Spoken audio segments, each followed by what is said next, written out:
Don't just dump your tally. It's one of hundreds of goods that doesn't have to crowd our landfill.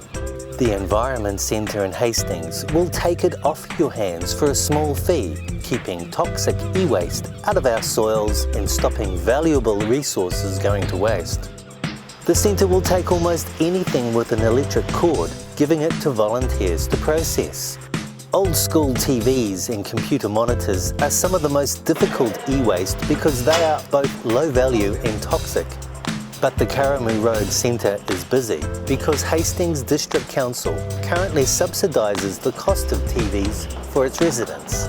I just brought that television in because it's come to the end of its life sooner rather than later. It's obviously not built for longevity. But the television, it cost $600 3 or 4 years ago. The replacement is even less, and more technology, and it's cheaper. Compared with, we bought our first television 40 odd years ago, and it was 4 weeks' wages. Now you can buy one for 40 hours' wages, so that's why it's worn out, so time for a new one. We've got 3 processing areas.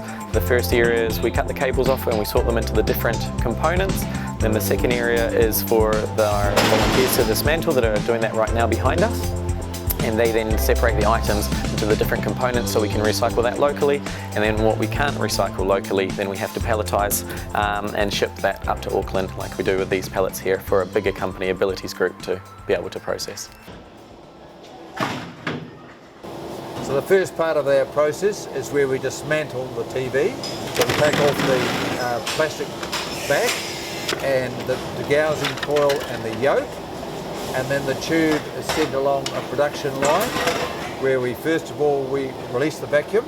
Using a disc grinder we take off the enclosing protection band.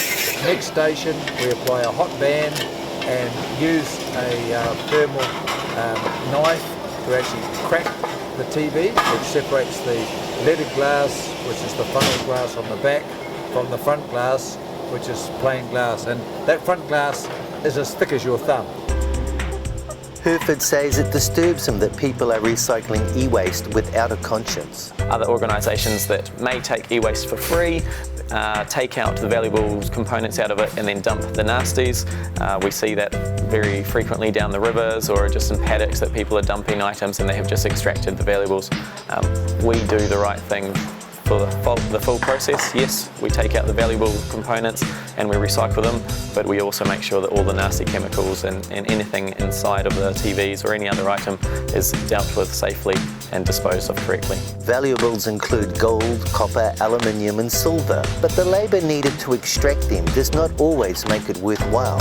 Its main revenue stream is the fees it charges to dispose of waste. Expect a fee because even though we are a charity and we do things as cheap as possible, we still need to pay for our facilities and our shipping and for electricity, etc. So it's really important to think of the full life cycle of any electronic item that you purchase.